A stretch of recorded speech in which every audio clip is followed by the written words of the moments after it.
What is love? Yeah. I guess the best way to describe it would be a place of weightlessness between the mind, the soul, the body, and the heart. A place beyond space and time where both exist and don't exist. A place where love and fear can't exist at the same time.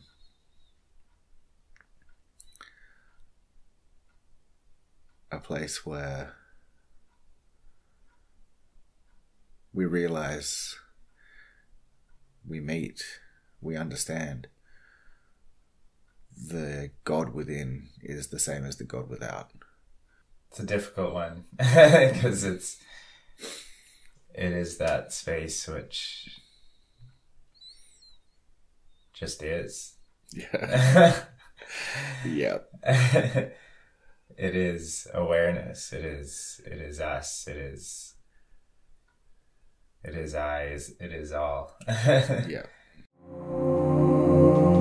Welcome to Seeking On,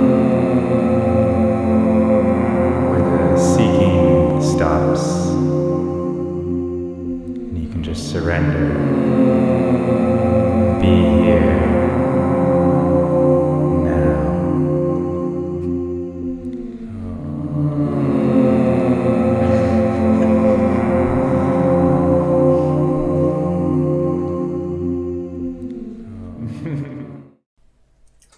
Welcome, Joel. Welcome to Seeking Awe. Thank you. Fucking stoked to be chatting with you, man. Yeah. It's always a pleasure. It definitely always is. For those of you that don't know, I met Joel sitting in a San Pedro ceremony for the first time and have become fast friends. Very much so. And we always have such amazing chats. So I was keen to get you on here, hear about your story, learn some of the knowledge you've gained over your years doing this kind of work. And yeah, just have some fun chats. Kane. Sweet. Fucking Kane. Yeah, so maybe to start it out, you can just give a brief description of, who you are and what you do with your life, how you make a living. Yes. Well, as you said, I'm Joel. And I guess, no, I don't guess. My living is made through natural medicines, through sharing natural medicines, whether they're all therapeutic, but whether it's through forms of food or Ayurvedic, Taoist, and Eastern more folk or witchcraft medicines, or through psychedelic therapies and sacred medicines. So, yeah, I make my living in sharing the wisdom and the medicines of the natural world. Beautiful, beautiful. You have an interesting story, and I know there's many different ways we can come at it. Something that fascinates me a lot about your story is you've had a few near-death experiences, which you've told me in the past have informed or guided your path to where you are now. So wondering if you can maybe talk a little bit about how those experiences guided you to where you are, and maybe some key moments when you realize that this is the kind of work you're meant to do. Good question. Yeah, I have had 7 death experiences, physical death experiences in this life, where I have been pronounced clinically dead 7 times. The first 5 were in the first 18 months of my life. I was born 3 months premature, and in that time I was quite ill. You know, I had deflated lungs and all sorts of different things. So the first 5 times I was pronounced dead was within that first 18 months of my life. So in terms of those, I don't remember too much about the death experience.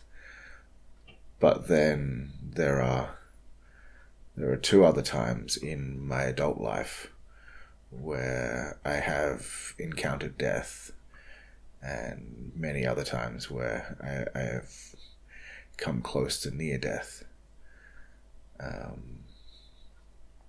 Be it through a car accident, over anesthetized in surgery and died on operating tables, or through overdose.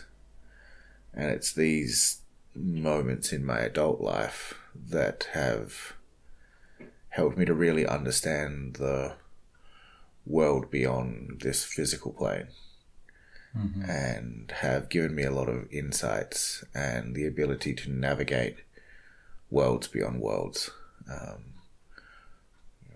If we're looking at it in terms of shamanism, the higher and lower worlds.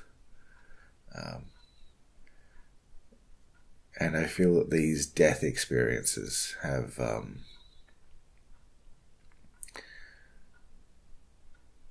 brought me closer to God, per se. The gods within, the gods without, and the gods that surround us within the spirit realms. Well said. When was the moment that you began to be initiated into this work? For example, what was your first experiences with plant medicine and your process of initiation? I explored psilocybin and LSD quite heavily as a youth, purely from recreational purposes. So like, I was not new to psychedelics whatsoever. But after coming out of rehab for addiction, I was linked up with someone that, well, I'd kind of come to the understanding that sacred medicines can be great for breaking patterns and reforming the way the brain structure works. And so I wanted to explore that within breaking patterns of addictive cycles within myself. So I found a shaman in Adelaide, going back nearly 23 years ago now.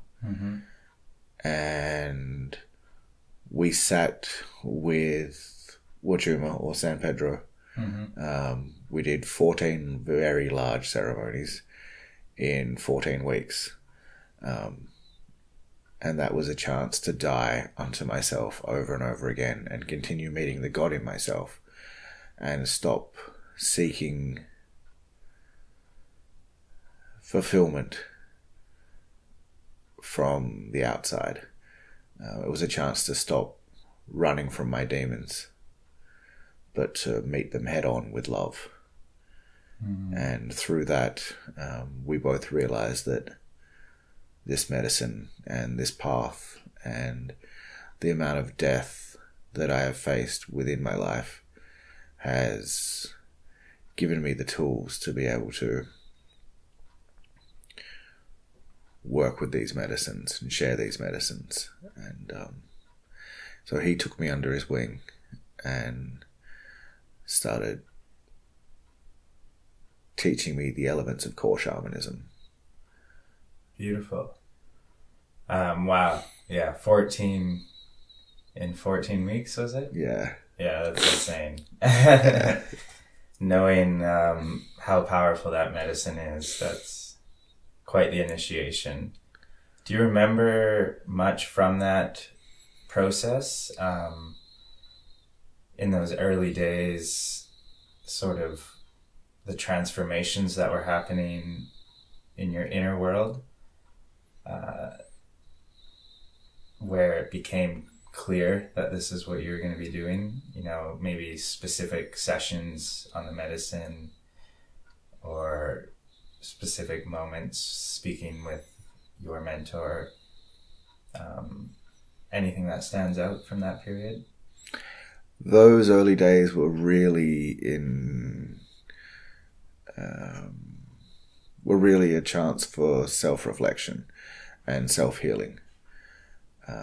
When I realized that I had an affinity for the medicine, it was still me only serving myself for probably the first 3 or 4 years. Not because I didn't feel comfortable to share it, but because I felt I still had a lot of understanding of self to do. Mm-hmm. But it was a ceremony sitting with self when Spirit guided me to share the medicine in the ways that I'd been shown, but also in my own way. You know, like, I am by no means of Incan or South American descent. And so medicine has guided me to share its knowledge, its power, its strength, and its heart in the ways that it's helped me. Yeah, that's really interesting. I think it is very valuable that we bring our own individual culture into what we practice. And when we borrow these sacred medicines from other cultures, it's important to keep that essence of their culture in that medicine, but to also, you know, bring your own unique individual culture. 100%. You know, I know there are a lot of people that would probably disagree with that. Sacred medicines being sacred to certain cultures and places and moments in time. But I honestly feel that the healing aspects that these medicines have transcend their places of origin and their culture of origins.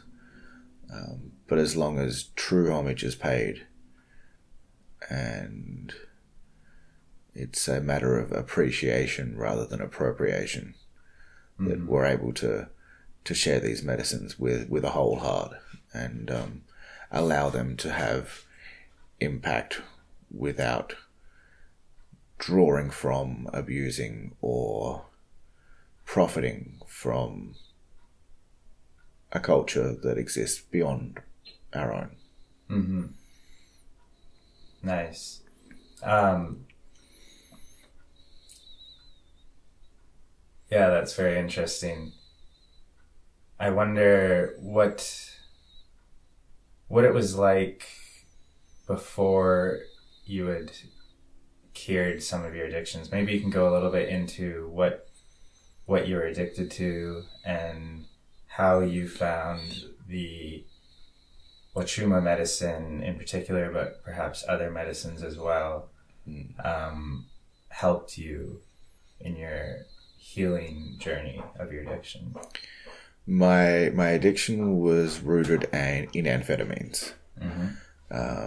I come to amphetamines through a hospitality background. You know, initially it was purely to maintain the kind of work ethic and hours that were involved in maintaining, running, and functioning in high-paced commercial kitchens. Yeah. I can only imagine. And then slowly that grew into a point where it was all-consuming. And I started to really despise the man I was becoming. And I came to an understanding that without change, I would be dead. Either by my own hand or, well, I guess both are by my own hand. Right. But it would either be to end the suffering or the addiction itself would have taken me. And so, I guess plant medicine really just gave me the opportunity to take a magnifying glass and inspect who I am at a soul level, outside of the addiction, outside of the pain, outside of the things that I was running from. Did you gain some insight on specific things that you were running from? Perhaps even like trauma that came to light once you had started that journey? Yeah, it was a lot around worthiness and conditioned to believe that I was never going to be enough. I could never do enough. I was never good enough. Regardless of how I succeeded. It was a core belief that had been stamped into me through words that I'd heard through teachers, parents, my parents' friends, police officers, that essentially I was less than worthy because I wasn't an ideal child, an ideal human, an ideal citizen. And so that was something that carried with me for a long time. So it was like you essentially had lost yourself. Completely. Yeah. Completely. Yeah. And in order to feel something that wasn't a lack of worth or a sense of loathing, substance abuse was a way of feeling, until it became a way of numbing. And both kind of went hand in hand. Yeah. And having experienced Wachuma, I can no doubt see how that would help with that, because it really just radically brings you back to self. Could you maybe talk a little bit about the experience of Wachuma? I feel like it's probably a little bit lesser known psychedelics to most people. Just a little bit about the phenomenology of such an experience. Well, I guess the root compound of Wachuma or San Pedro is mescaline. Mescaline is a beautiful, beautiful psychedelic medicine. Yeah, I can second that. I guess the best way to describe the physical sensation that mescaline provides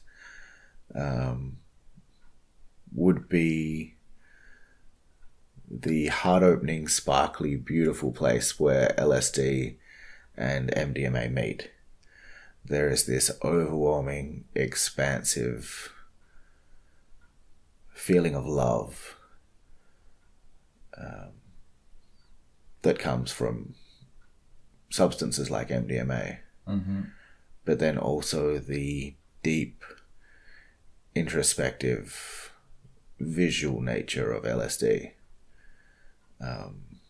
And so mescaline as a drug, I find, a drug, a medicine, whichever word you like to call it, but I find it's a beautifully heart-opening and expansive way to really sit introspectively, to look at yourself, my shortcomings, my wins, my losses, who I am at a soul level. It's a way to guide myself home. And to let all of the conditioning and all of the bullshit and all of the opinions and viewpoints and words and patterns projected upon oneself from society fall away. Beautiful. How would you say it compares to an experience on magic mushrooms or psilocybin? I'd say it's largely in the way that the medicine moves. I find psilocybin, all psychedelics move in waves. I find psilocybin to be more like a tsunami, where it kind of grows and grows and grows, and then you hit a really intense high peak. And you're in that peak for a little while, and then that wave subsides and it drops off, and your journey's kind of finished. Where I find San Pedro is more like an incoming tide. It creeps up quite slowly and then is all-encompassing and allows you to feel and see and be in that medicine space. And then it gives you a little trough, and then it peaks again, and then it troughs again, and it peaks again. So it's more like the way that a high tide would lap at the shore. In my experiences, it gives me and the people that journey with me more time to sit in that psychedelic realm. Right. It lasts longer. It is a much longer journey. But as a result, it gives you more time to process what's coming up and what you're moving through within that journey. So as a healing modality, I find that I come away, and many of the people I serve come away with a greater understanding of self and a greater coming home to their heart of hearts, because they're able to move through much of the pain, trauma, beauty, and whatever it is that arises while in that space, instead of having such a high peak and then having to do most of the integration outside of the psychedelic realm. There's obviously and always going to be a large need for successful integration outside of psychedelic realms. Yeah, totally. And that's the way that we see the medicine working. You can have all the realizations in the world, but if you don't actively allow them to filter in to practice and to put those understandings into both perspective and use in, I guess, what I would term the waking life, then the psychedelic experience is nothing other than an experience. It's not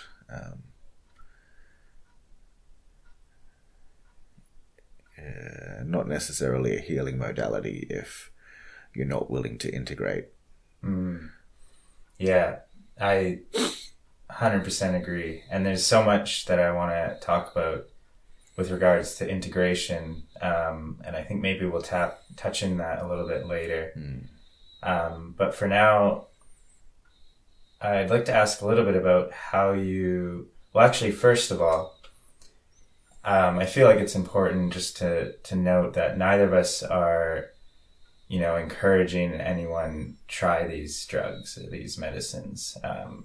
We can only speak from our personal experience, but they're not meant for everyone. There's certain indications that some people have that make this medicine much riskier realm to navigate, much more difficult.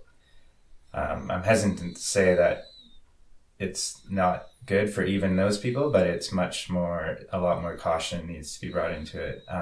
Absolutely. Yeah. So I guess my question is sort of around that. How do you suggest people figure out if this is the right thing for them to explore? And then perhaps even if they are feeling called and they feel, it's a right fit for them, what recommendations do you have to prepare for such experiences? My main thing would be to not rush into medicines like these on your own, without a proper understanding of the way the medicine works and also the way that your body can react to certain medicines. It can be quite a dangerous field. I guess a prime example is anything that has a high, whether it's mescaline or ayahuasca or anything that has a rather high MOAI content affects the serotonin production system. And so if someone is on like a lot of heavy SSRIs or antidepressants of that nature, it is a possibility for these kind of medicines to induce serotonin syndrome, which can be incredibly, incredibly dangerous. But for anyone that does feel like they want to explore these kind of medicines, I would suggest first doing a little bit of research on the medicine. Yeah. And then reaching out to a facilitator, someone that has an understanding of not only the medicine from a spiritual and therapeutic point of view, but also and also has an understanding of the way that it impacts and interacts with the body. That way, coming to the medicine, you can come to a safe space where you can feel held in your abilities and your traumas and your current physical and mental state, and be guided through an experience rather than what could be an intense experience without active support in order to help you navigate that. Agreed. Yeah. It does make me think, though, just knowing myself and knowing that there's probably lots of people like me, that sometimes it's difficult to find such support, to find a guide. For those people who perhaps don't really fall into categories where they have lots of mental health issues, they're a pretty grounded person, they don't have a family background of schizophrenia and things like that, who are curious and who are, no matter what we advise, are still going to explore this on their own, what would you recommend they do to prepare for their own individual experiences?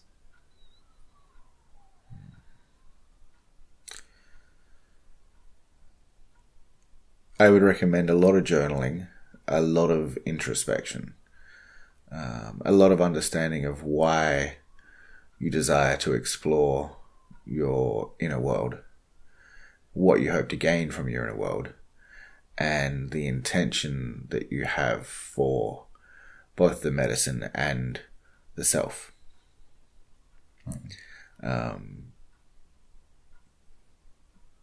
Essentially move through any delusion of self that you have. Let those walls crumble first, and then let the medicine take you deeper into the heart, deeper into the self. And obviously it will continually smash any illusions of self that the ego tends to build up. But it's nice to come to that space from a place of understanding.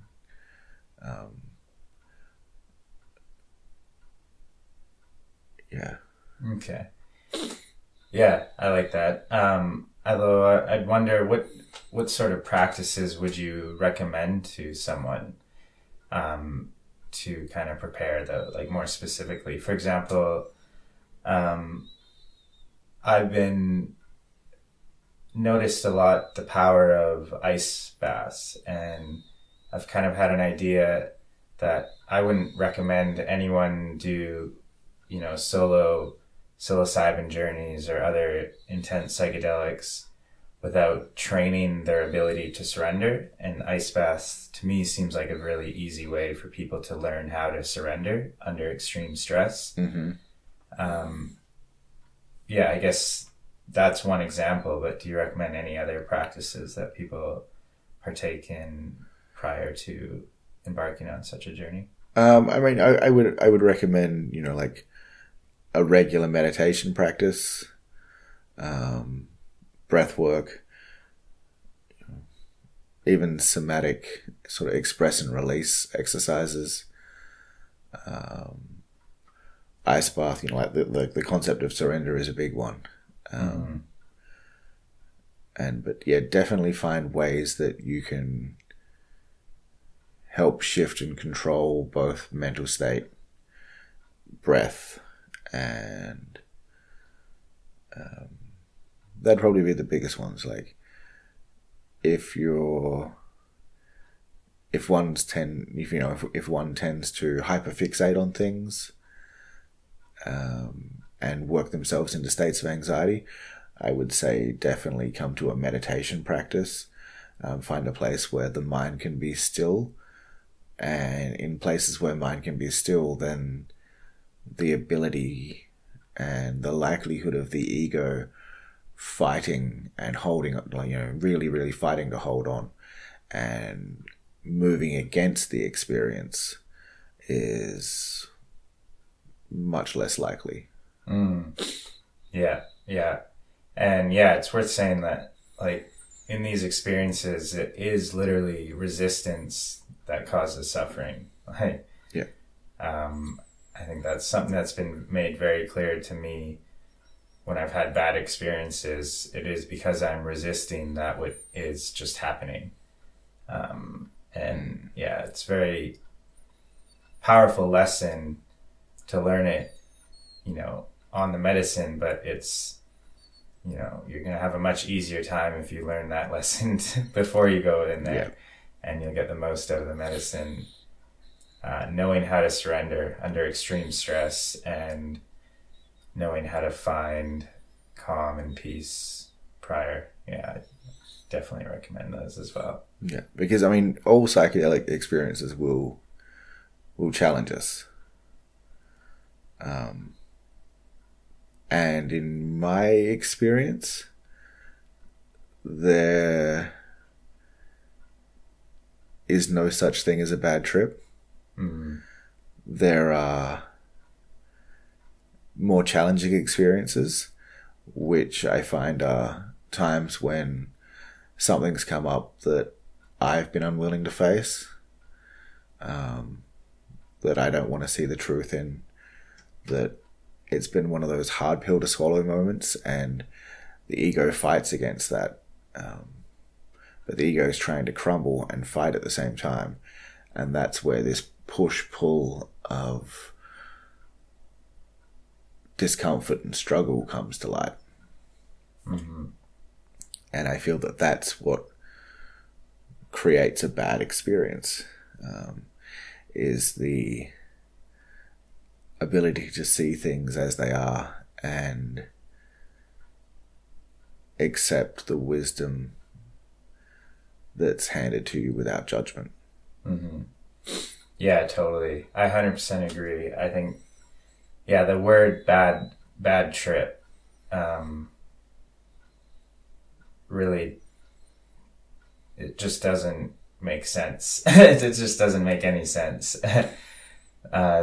Yeah, challenging is a much better way of putting it, because some of my most profound experiences in my life, and not just even in plant medicine journeys, have been the most challenging experiences of my life. And that seems to be where so much powerful transformation can come from, but only once you integrate it. Yeah. So perhaps you could talk a little bit about integration post a challenging experience.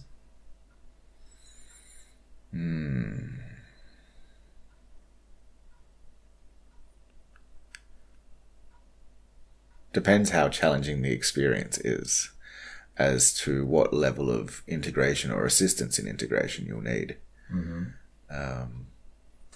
Reflective exercises are always one of the first go-tos for me. I'll do a lot of journaling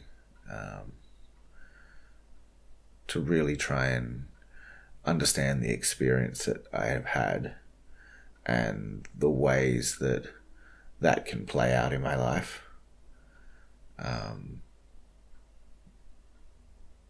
There's also talk therapy, whether it's through friends or professionals. There are a bunch of really, really adept therapists now that are assisting with psychedelic therapy. And whether it's, trying to take that back into a psychological realm or through shamanic realms, but someone that's able to sit with you and work through your experience and provide insights that you may still be resistant to seeing, is incredibly beneficial. Whether that's a friend, a professional, a shaman, a medicine man. I think that, anything that gives you space for accurate introspection and reflection is probably one of the keys of really integrating the experience that you've had. And how do you personally assist people who have participated in your ceremonies? How do you help them work through integration? I generally sit with them and just speak about what's come up. In the ceremony? After the ceremony. Yeah.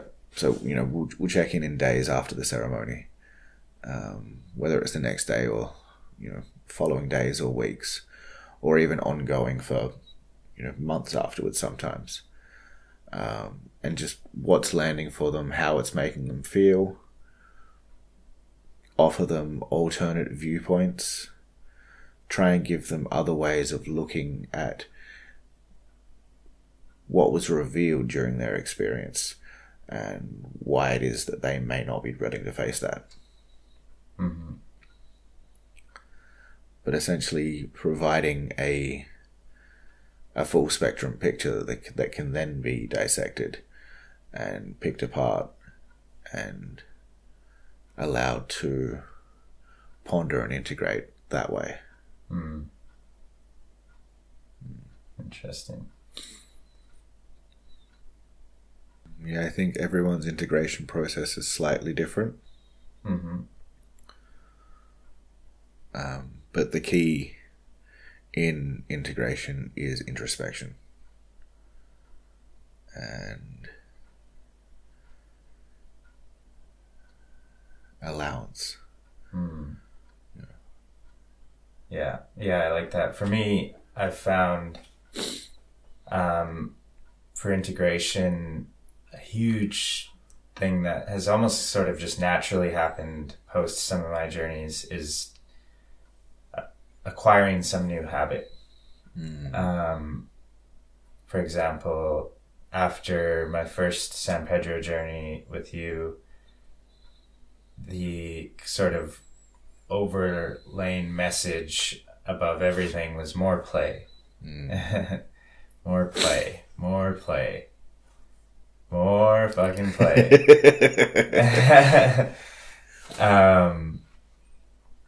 And something that I started doing not long after that was just dancing, a little bit every day, 5-10 minutes. And that felt like the real integration work was happening in that time.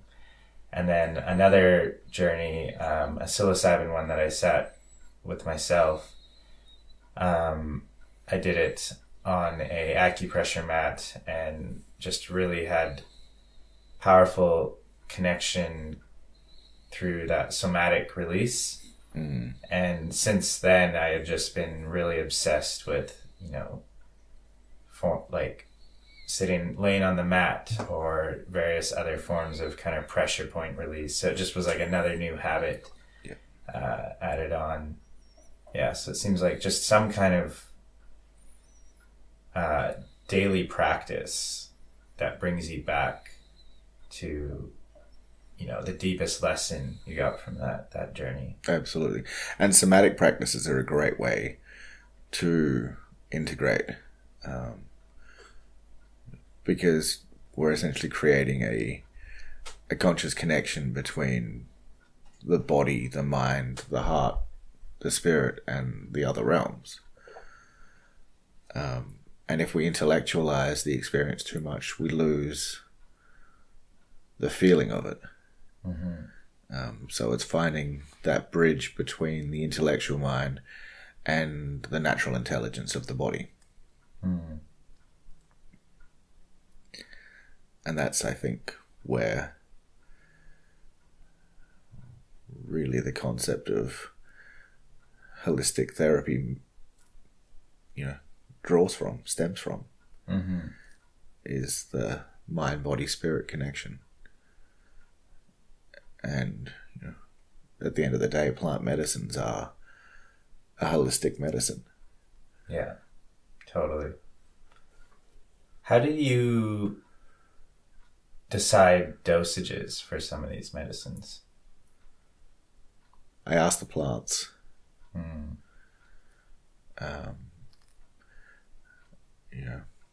There's obviously, a lot of these medicines have been worked with for generations, centuries, maybe even longer. So there's generally history in dosage and methodology. But there's also incredible resources and forums, things like Shaman Australis and Erowid, as well as maps and all of the new psychedelic research that's happening. Pioneers like Terence McKenna. Yeah. But typically speaking, I ask the plants. I'll sit with a person, understand their intention, their needs, their wants, their desires, and then consult the plant. How's the best way to serve these person based on their intentions, their wants, their needs, and their desires? I like that. Psilocybin in particular, I think you're, at least among our community, rather well known for serving large doses. And I'm curious to hear your thoughts on why you think, when I say large, 5+ gram doses are better as opposed to smaller, 2 gram-ish doses of psilocybin dried forms. For me, I find that, especially with psilocybin, it's better to, I guess, to use McKenna's terminology, to approach those heroic doses, in order to really undergo ego death and understanding of self. In my experience, I find at lower doses, or museum doses. There's plenty of room for the ego to play. And if you give the ego plenty of room to play, it's more adaptable and more likely to cause a situation or an experience where the mind can fight against the body can fight against the mind, and the ego comes into a place where it holds on. So in my experience, it's more often on these milder doses that people experience bad trips. Interesting. Yeah, I tend to agree mostly with that point of view, but I've also heard a lot of points of view that are different to that, and they would say that the big heroic doses kind of blast off. Sometimes it's harder to bring back, really practical bits of advice or messages from that realm, as opposed to smaller doses. You can kind of integrate it as you're going through the journey on psilocybin. What are your thoughts on that? In my experience, and largely the experience of most of the people I serve, larger doses too, the real understanding of self and the wisdom that is gained from that is largely towards the end of the journey. So the peak is a great time to really explore your inner realms. You can explore the other realms. And then it's in what I like to look at as the twilight of the journey, that the real nuggets of information come to light.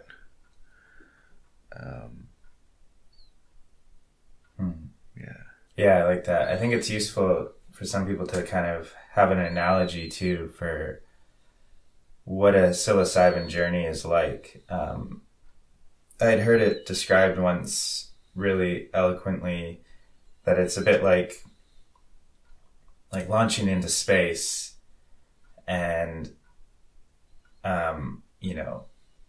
particularly the come down or the twilight period, as you referred it to as, is kind of like this. Your spaceship is coming back down into the atmosphere, but it doesn't enter all the way right away. It kind of skips. So you're kind of in that bliss, and then you're skipping into like turbulence where the ego is in the atmosphere, and then you're going back into bliss and coming back down into that turbulent place. Yep. Yeah. Absolutely. Yeah. Absolutely. And I find that higher doses are great for that, because you don't get so much of the luminal space with lower doses, in my experience. I find that it's very easy to get lost in the playfulness of the spirit of psilocybin at lower doses. And by getting lost in the playfulness of it,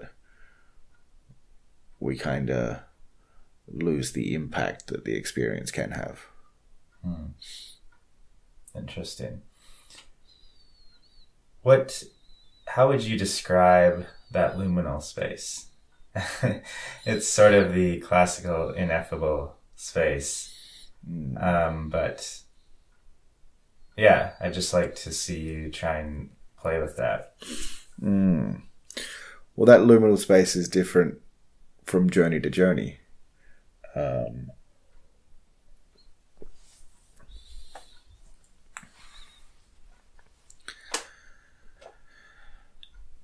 How would I describe the luminal space?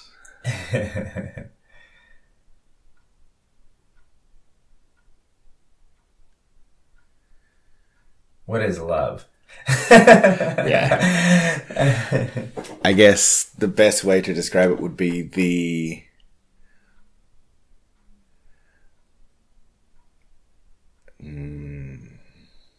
a place of weightlessness between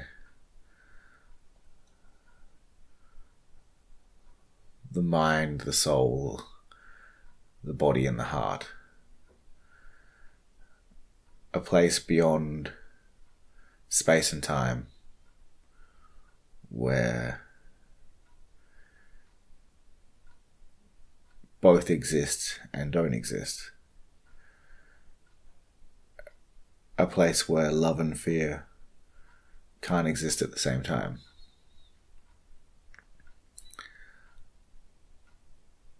A place where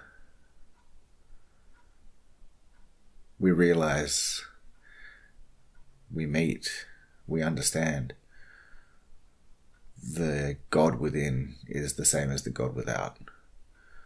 That we're all connected, and that the challenges we face in our life are largely a product of our own design. Whether it's the way that we receive actions towards us, or the way that we don't deal with the actions that we have received from others.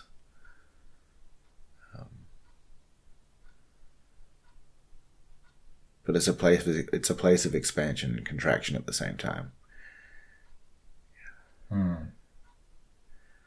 Yeah. No, that's well put. It's a difficult one because it is that space which just is. Yeah. Yep. It is awareness. It is us. It is I. It is all. Yeah. Yeah. Do you remember when you were first awakened to this? Like, understood it in such a way that you're always held by the universe and that this is sort of the reality?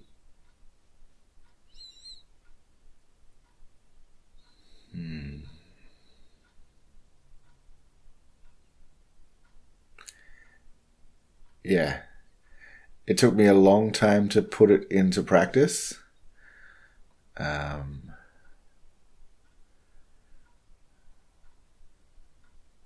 would have been quite young at the time, maybe 18 or 19, if not younger.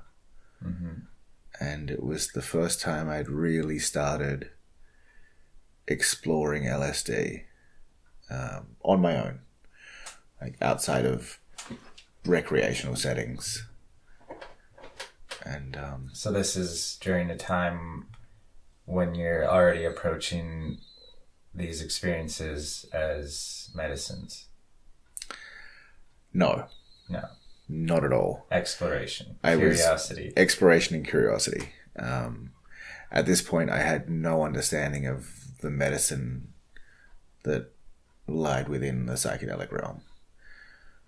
But I had an experience where I was connected to everything. My breath was everything. I could feel the living force within everything. Trees, rocks, the wind, the clouds. I was connected to the hearts of the people that I interacted with. I was the same as everyone that I interacted with, regardless if it was, my cat or my dog, the running water out of the faucet, the rustling wind in the trees. There was no separation between any of us. We were all the same being.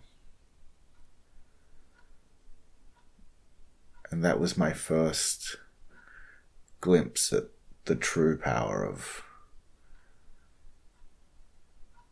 the psychedelic experience and the nature of both spirit and unconditional love. It's a beautiful thing.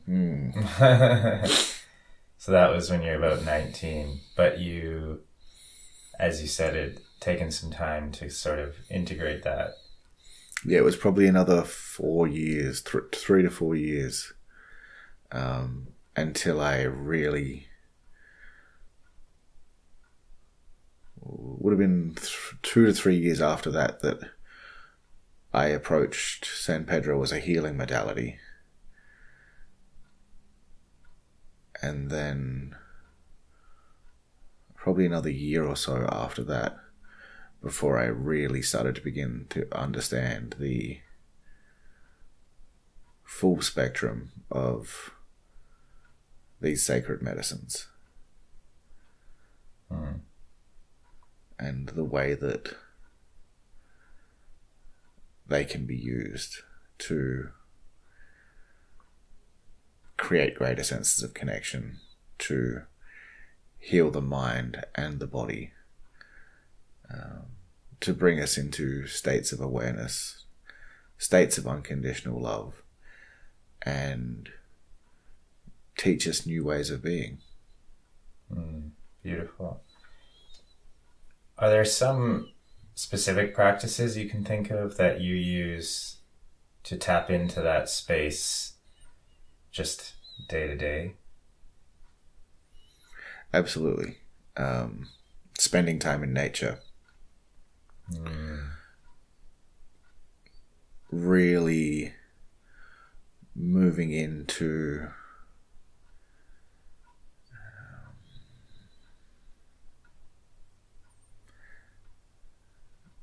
sensualist nature.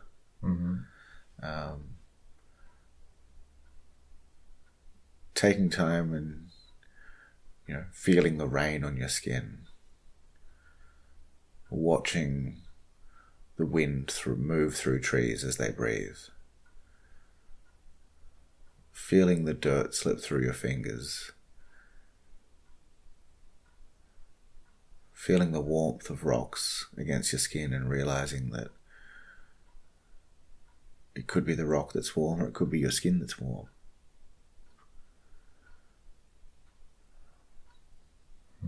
Beautiful. Yeah, it's special what nature can do. It's just there. She is our greatest guide and our greatest healer. Yeah, I agree. For me personally, if it weren't for nature, I don't know it's hard to say, but basically in my spiritual journey, nature was kind of the stepping stone, the first stepping stone.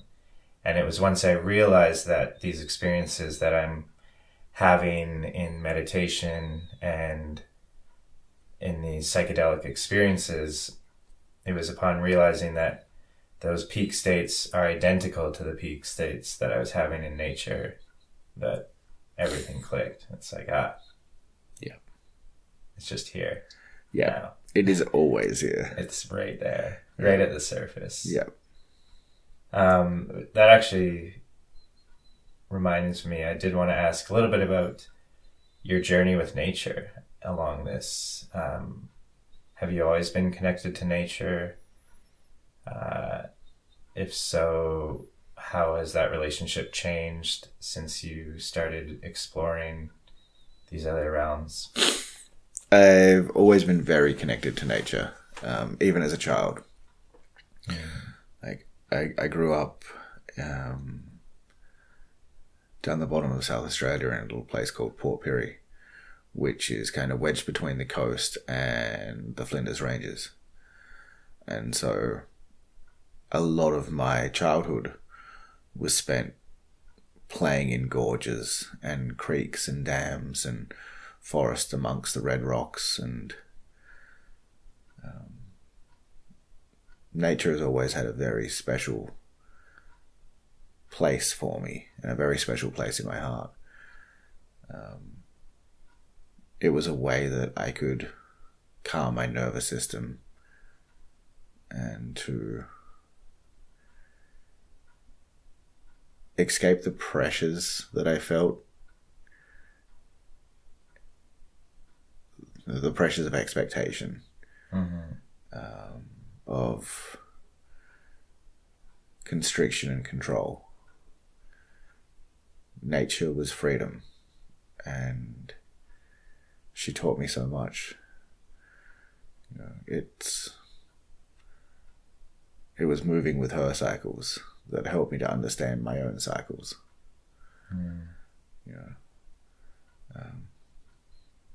The balance between light and dark, between sun and rain, to see the way that things would ebb and flow and grow and die. And even though I didn't understand it as a child, it brought me a sense of safety and a sense of connection and a feeling like that's where I belonged. Did you, because for my personal experience, I was also very connected to nature as a child. I grew up in a place that was just very, surrounded by beautiful nature. Did you ever lose touch with that? Even perhaps maybe in your period where you went through issues with addiction, and even if you did lose touch with it, what was it like sort of finding that again? I definitely lost touch with it for a few years.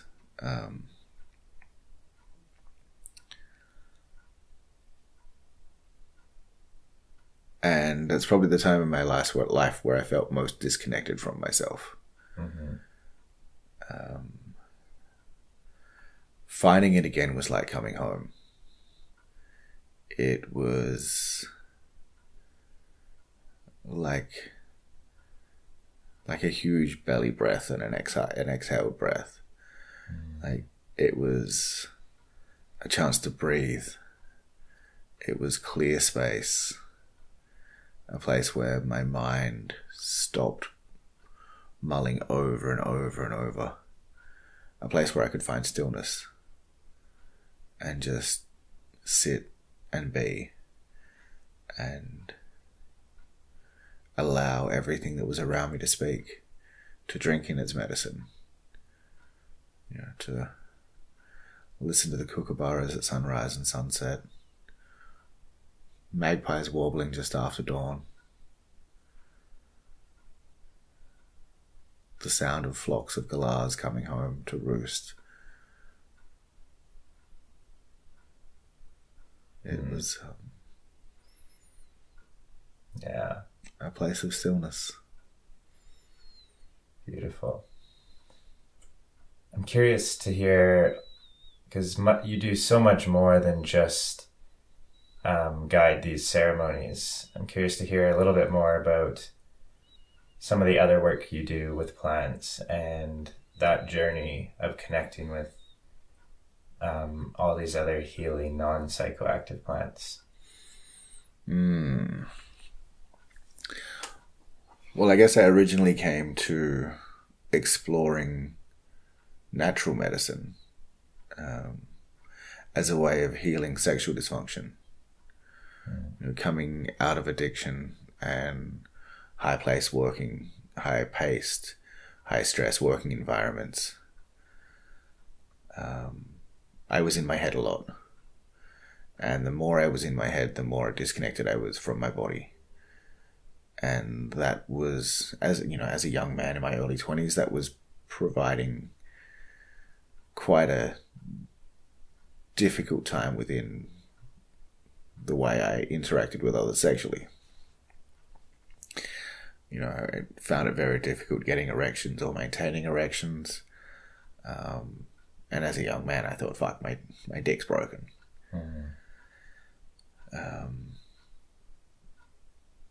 At the time, I was just like, well, I don't want to be a 21-year-old that has to take Viagra to get a hard-on. There has to be something more than this. And one of the older guys I was working with at the time mentioned that he was using horny goat weed, and that he'd got it from a herbalist. I was like, what the fuck is a herbalist?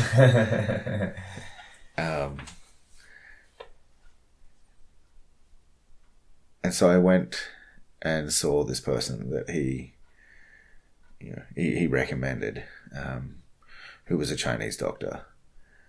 And then they started introducing me to a lot of herbs, and I kind of realized that it was very similar to the work that my grandmothers would do.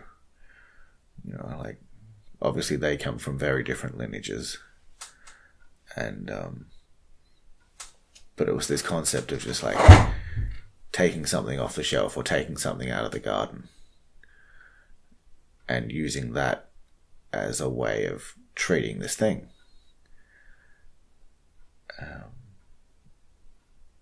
And so I started working with the herbs that they'd prescribed. And after about 3 months, I was noticing huge differences. I was like, wow, you know, this is great. You know, like, my dick works again. I have the libido of a 14-year-old. This stuff actually works. And then it's always like, okay, so like, now to begin exploring this more. Like, if herbs can do this, what else can they do? And so I started, like, essentially at the time I was still working in commercial kitchen jobs, but I started apprenticing 2 days a week on my days off under different Chinese or Ayurvedic doctors. The whole time I was like writing letters to my grandmother, being like, what did you used to do when I was a kid? And then I, you know, like, really started to dive into the understanding that my grandmother was a hedge witch. You know, I knew that she had some pretty weird practices, and you know, my dad would sort of laugh it off and say that his mum was a bit of a witch, but you know, as a young child, you know, witches were ladies with big noses and pointy hats that rode broomsticks. But it was through working with Chinese and Ayurvedic doctors that I come to the understanding and the knowing that my grandmother was a medicine woman. And so then that gave me a chance to reconnect with her and explore the European traditions. And I guess a lot of the traditions that people were burnt at the stake and crucified and drowned for, being natural healers. And so the work that I do now is kind of merging all of those worlds. It's taking principles from Taoist medicine, Ayurvedic medicine, and the herb lore of old Europe and England, and kind of merging them all together to create holistic herbal medicines that work on the physical, the energetic, and the spiritual body.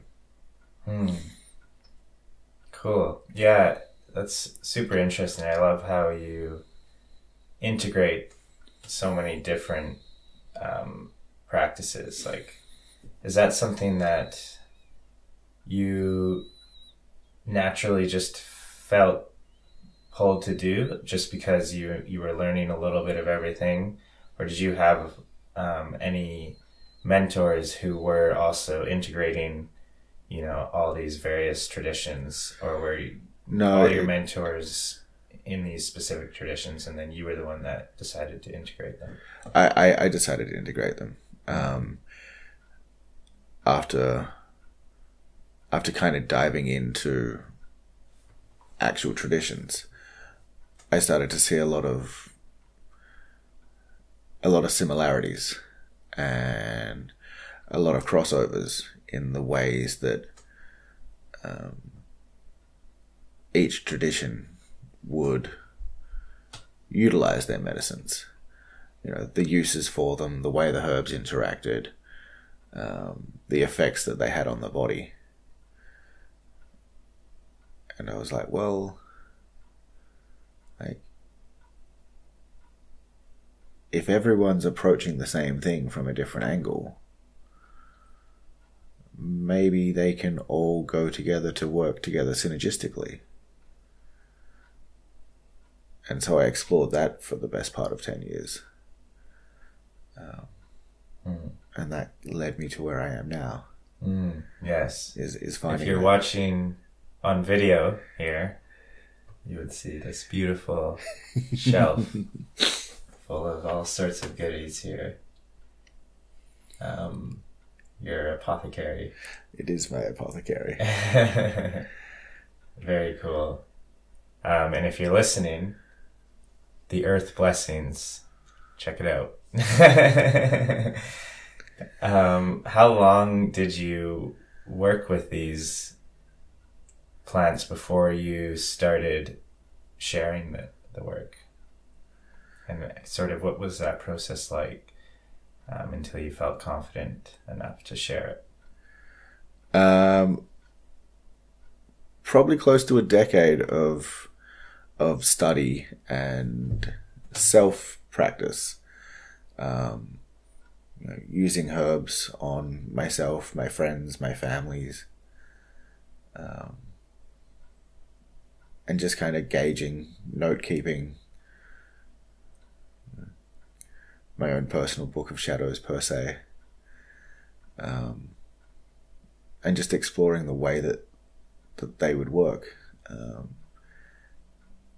And then it was through sharing medicines with friends that they began approaching me, and like, hey, I'm starting a business. I want you to make me tinctures that have different effects on the libido, or on our stress levels, or on whatever it was at the time. And a lot of them was sex focused. And so I did. And I made a range of tinctures for a very dear friend that were all focused in the aphrodisiac realm. And they were really well received. And it was only then that was just like, okay, like if I can do this for other people, maybe I can quash the fear that I have in myself and allow myself to share this medicine on a grander scale for myself. And so you've started doing that how long ago? I officially started Earth Blessings 2 years ago now. Nice. Yeah. How's it going? Incredible. The medicines are being received greater than I ever expected they could. And it's really beautiful to see natural remedies having huge impacts in people's worlds. Cool. It makes my heart very, very, very full. Beautiful. Yeah. On that related note, what I find interesting about you is your willingness to explore the edge cases, these plants that have many positive effects, but also some negative ones, some poisonous but healing plants. Can you talk a little bit about your journey with poisonous plants? Yeah. Something in me has always been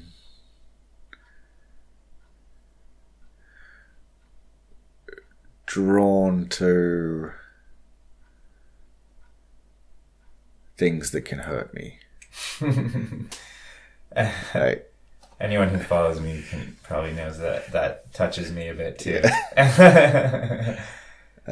As a child, I would ride around and collect snakes and spiders and lizards and all kinds of bugs. And as fucked up and as psychopathic and serial killer as it sounds, I would take them home and I would put them in jars of metho so that I could keep them and study them and learn from them. And it's with that sense of curiosity that led me to the poison path.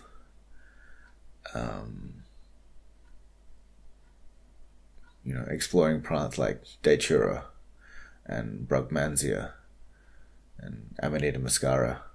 Can you describe Datura and then maybe a bit of Amanita muscaria as well, so people get an idea on what sort of poisonous we're talking about, and then also the benefits from those particular plants? Okay, Datura is a beautiful, beautiful medicine. She can be really adept in treating asthma. She's also a powerful dream teacher. Unlike a lot of psychedelics, there are a class, most of the poison plants fall into the delirium class. So they can produce hallucinations, but they're not psychedelic visions. It's more like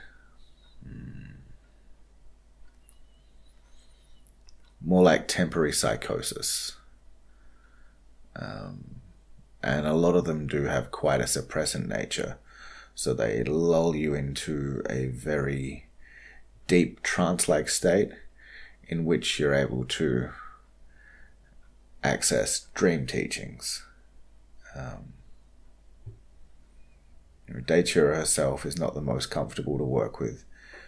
She makes the throat swell, closes off the air pipes, creates a lot of restriction and tightness in the chest, slows down the heart rate, increases sweating. You're essentially going into a state of poison.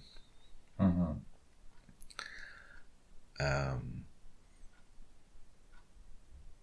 It's very important to understand the spirit of the plant and the way to work with, the safer ways to work with it.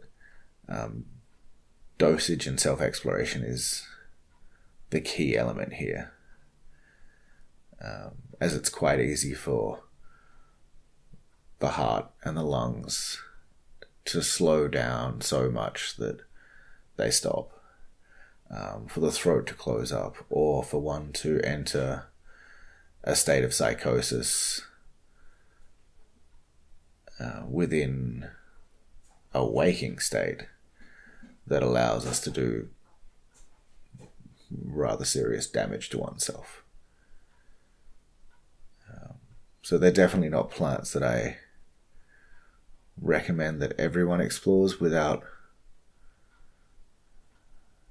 knowledge, education, and a guide. Mm-hmm. And pure intention. Very much so. A lot of damage was done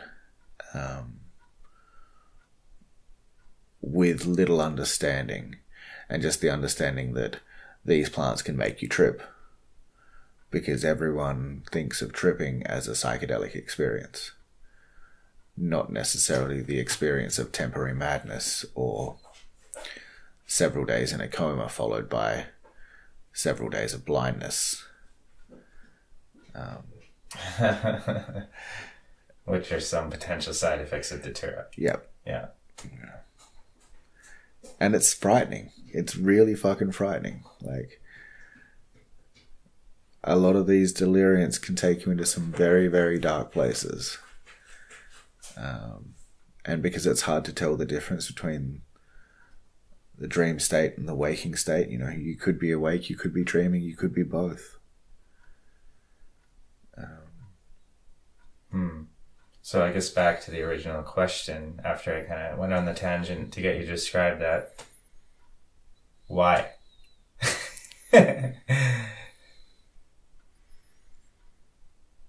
Why not? I know, that sounds very...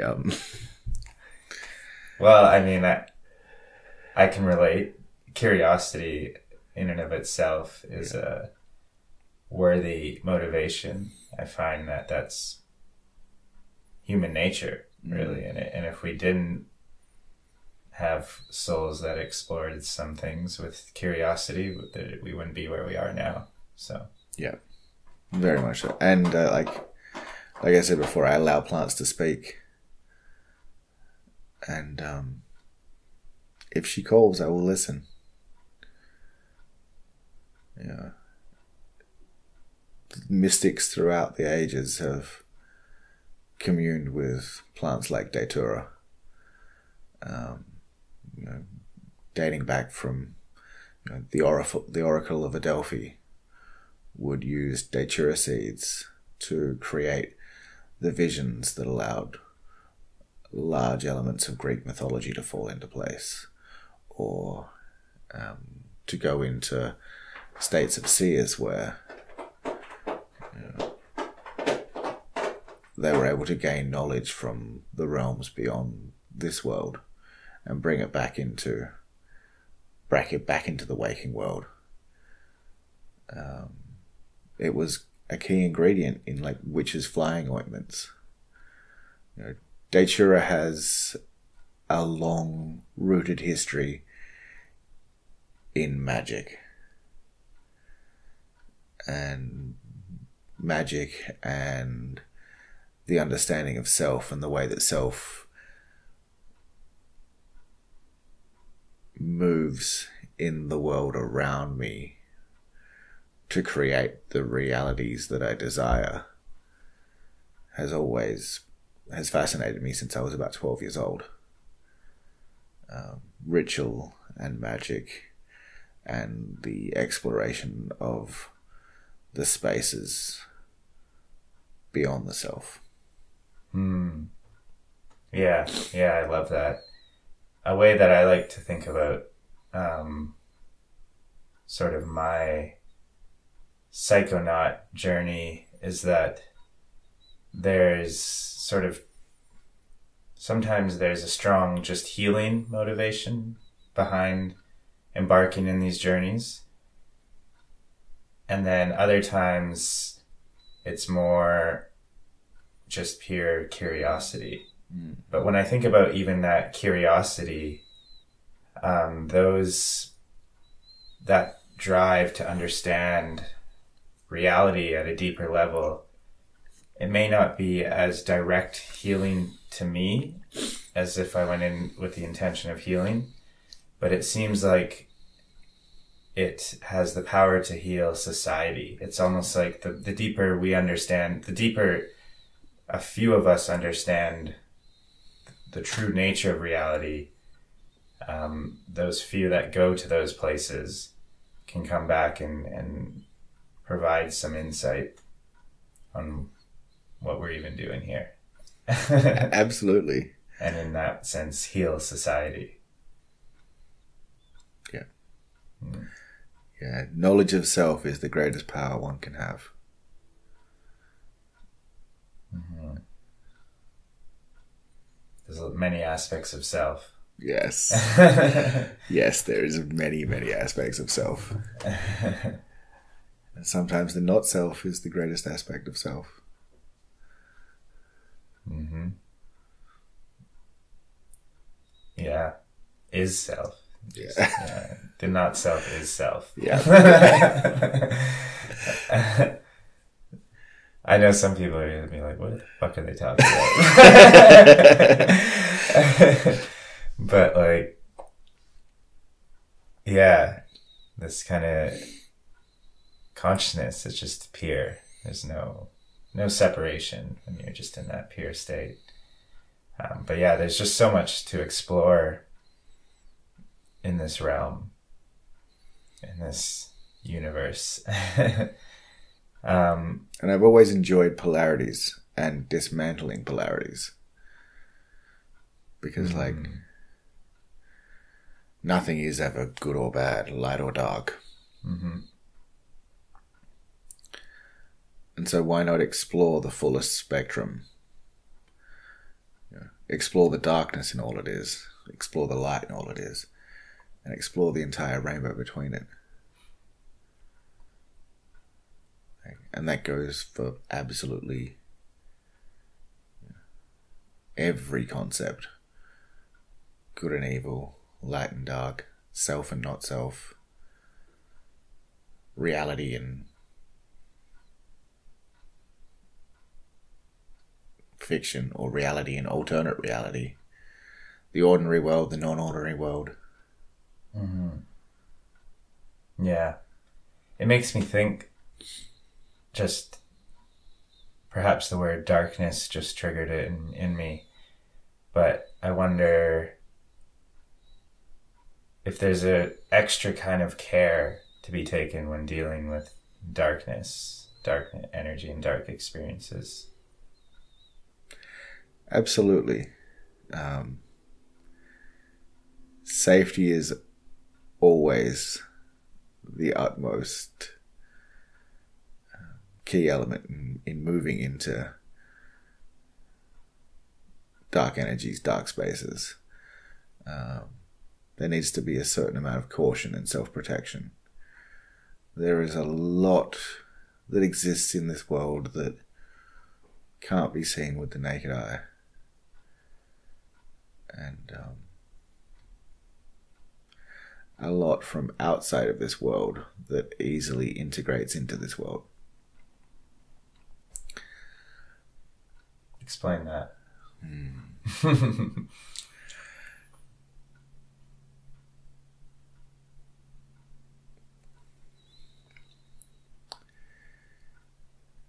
Life as we know it is the apple seed. There is entire worlds that exist outside of what we know as our world. There are spirit realms. There are different planes of consciousness, different dimensions, different energies and entity fields. Mm-hmm. And perhaps you can explain the 3 realms. This concept you explained to me once. Physical and... There's... depending what culture or what belief we're looking in, there's generally 3 worlds.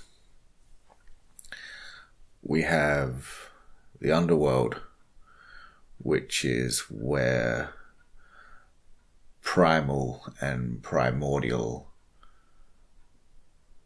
energies and essences live. And by that I mean, I'm not talking about heaven and hell and that good or bad kind of split, but like there are energies and entities beyond time.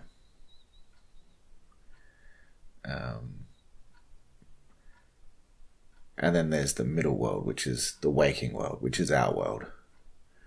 And then there's the upper world, which is, I guess, a higher connection to spirit. That connection to source, that oneness energy. Mm-hmm. A realm where everything is everything.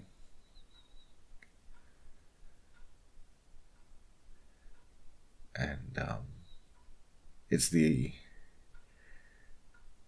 ability to move between those worlds, where we can move from the dense, heavy, primordial soup that this world evolved from. Somewhere that's quite animalistic and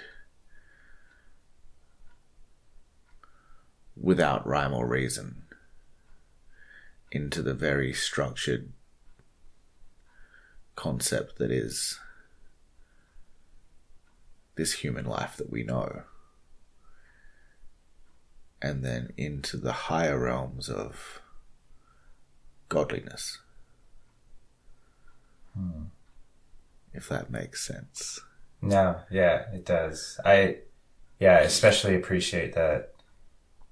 Yeah, viewing sort of three different realms. Like, yeah, your physical, and then sort of a soul realm. Mm-hmm. Where, you know, those may be the spaces we enter in psychedelic states and things like that. And then there's just oneness, consciousness. Mm-hmm. And that sort of encompasses all the others. Yep. Yeah. Yeah, exactly. Yeah. Cool. So another thing that really interests me with your essence is just how open you are about your sexuality, and yeah, just your connection to your sensual nature. How did this start for you? You know, you mentioned before that you had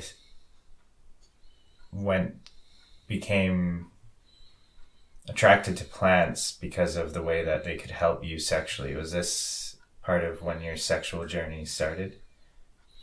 Yeah, definitely.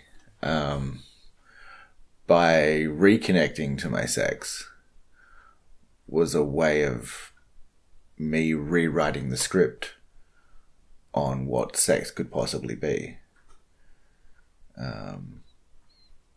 It was full permission to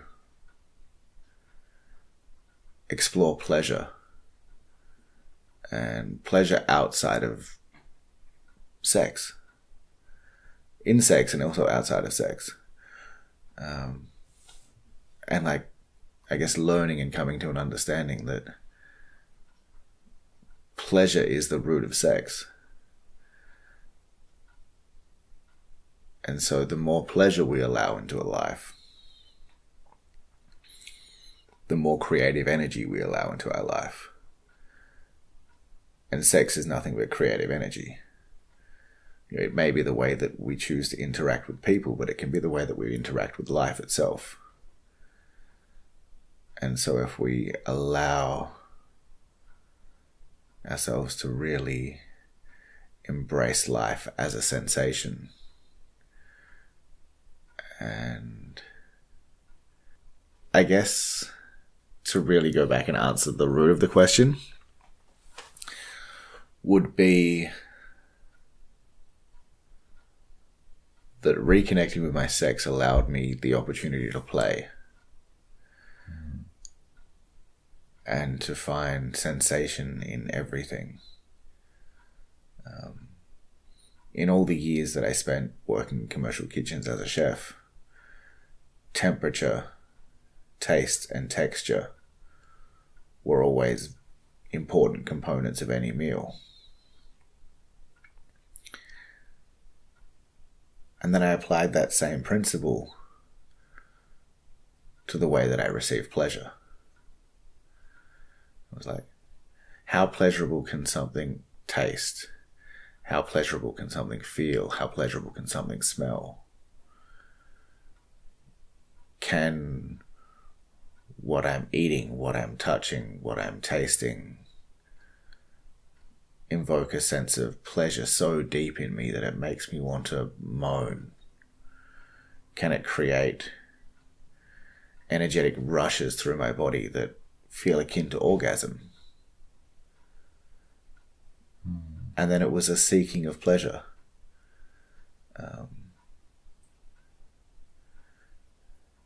You know, and to some degree, that search for that quest of hedonistic pursuit was what led me to drugs, which was then what led me to disconnection from sex, which is what also led me to herbs and reconnecting to my sex and rediscovering pleasure. But it's always been a search for how can I feel the most? Yes. Fuck yes. Yeah. Feel. Yeah. And it's an ongoing, it's an ongoing challenge. Sometimes the mind gets in the way, and it's easy to forget that pursuit of the eros in everything. But it's always coming back to the sensual, erotic nature of everything. Because if everything is living, everything has a life force. If everything has a life force, it has a sexual energy. And so it's allowing myself to explore the sexual energy of everything that keeps me connected to my sex.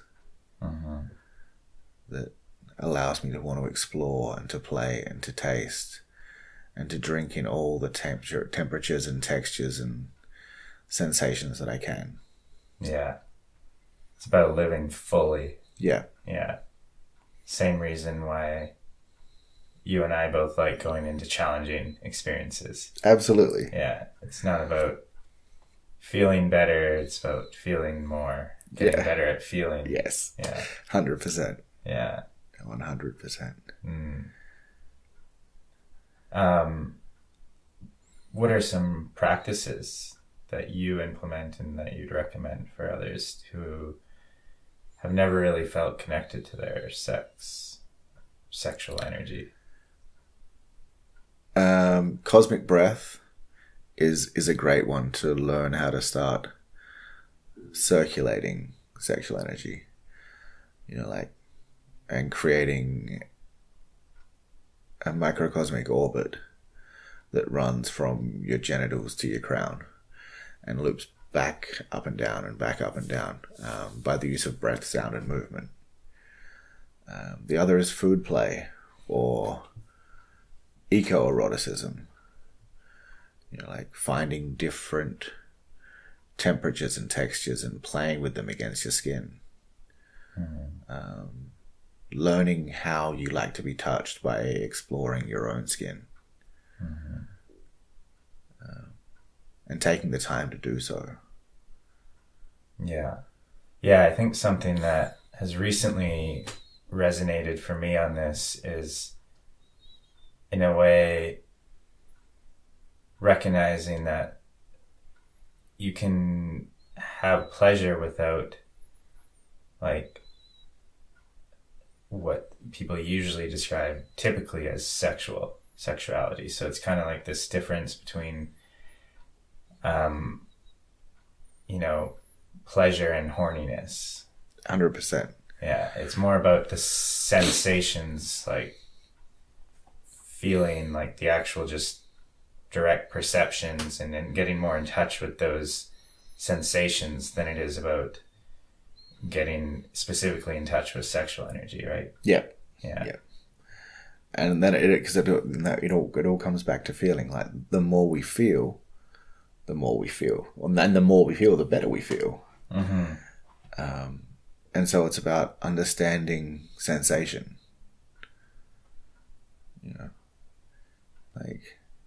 Whether it's pleasure or pain, they're both kind of the same thing. It's a temporary sensation. And if we give ourselves to that temporary sensation, we're able to experience it in its wholeness. And that is a gift. Yeah, totally. Yeah. Pain is pleasure when you just feel it. You just open up to it. If you don't resist it, it's all the same. Yeah. 100%. It's all love. Yeah. And if it comes from a place of curiosity, then it's always love. Yeah. It's exploration. And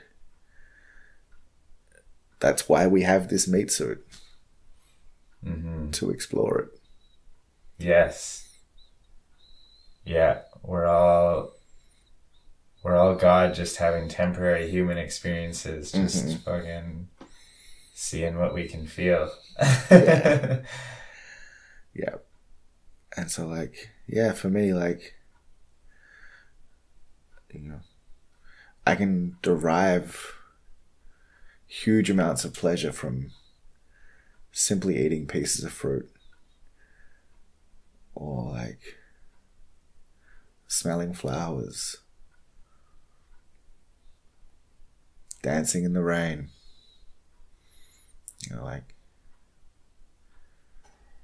being bitten, scratched, or slapped.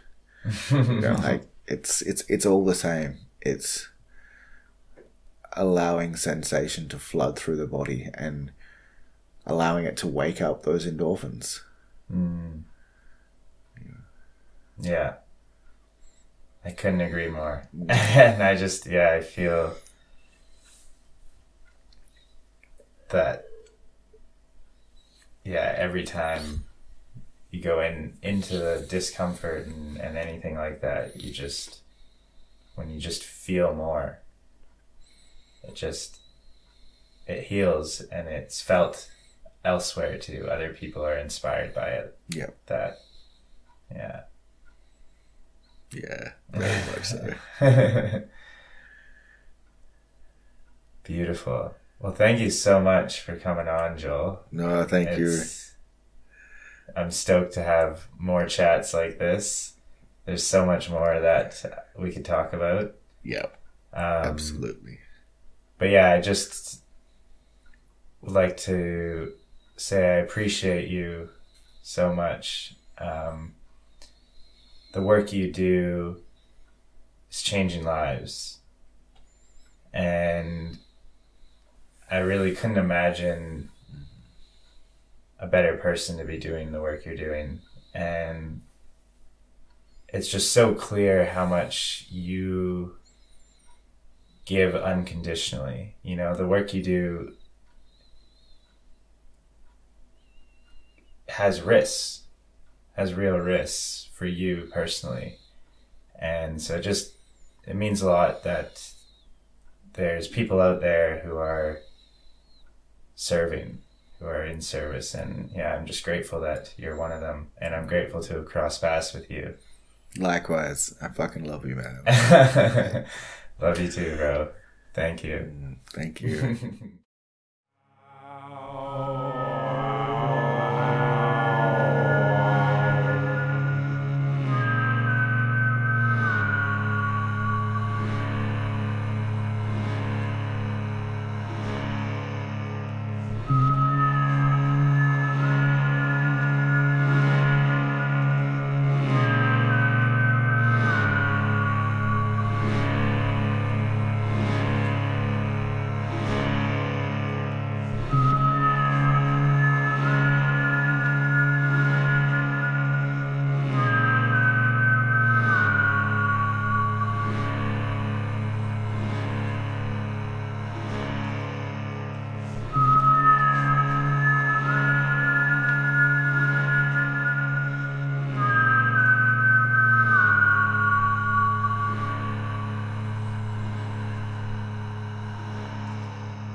Mm-hmm.